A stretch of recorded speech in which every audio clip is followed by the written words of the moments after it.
Welcome to Lucas Oil Stadium in Indianapolis. We were at Big Ten Media Days on Wednesday. Ohio State spoke today, and one of the players who did was Jaxon Smith-Njigba. His brother's face is in Indianapolis. His brother, who is an outfielder in the Pittsburgh Pirates organization, is now in the major leagues, but at the start of the season was in AAA, and their team's in Indy, and there's like a 3-story billboard of Jaxon Smith-Njigba out there. Got to get one of those for Jaxon at Ohio Stadium. 3 stories. How was he? He had 1,600 receiving yards last year. I think he is viewed generally, Nathan, as the best receiver in college football. Does he think that?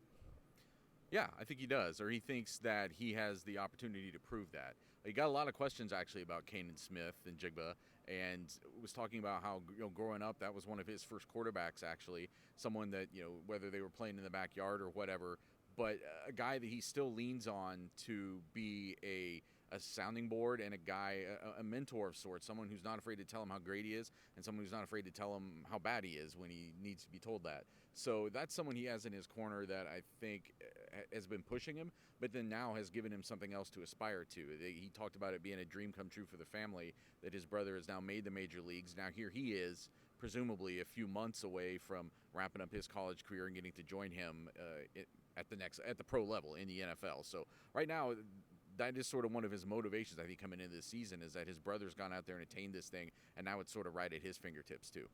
He seriously got a lot of questions about his brother, who's like a backup outfielder? For real? A bunch of questions about his brother. I mean, this is what Big Ten Media Days is about. Like, somebody hears a sliver of something about the humanity of a person, and then like 14 different people come up, just like one after another, to ask them about it. Maybe it's because they all saw the same picture I did. I guess I would have asked about it too.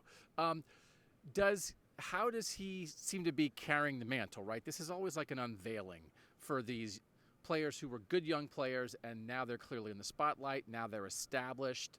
This guy had Garrett Wilson and Chris Olave in his room last year. Now he's the leader of that receiver room. Like, what was the vibe around Jaxon today? Well, he was talking today about working on creativity. It was really the term that he used. That he knows that he's going to be under a spotlight this year. He knows he's going to be getting a lot of attention from opposing defenses.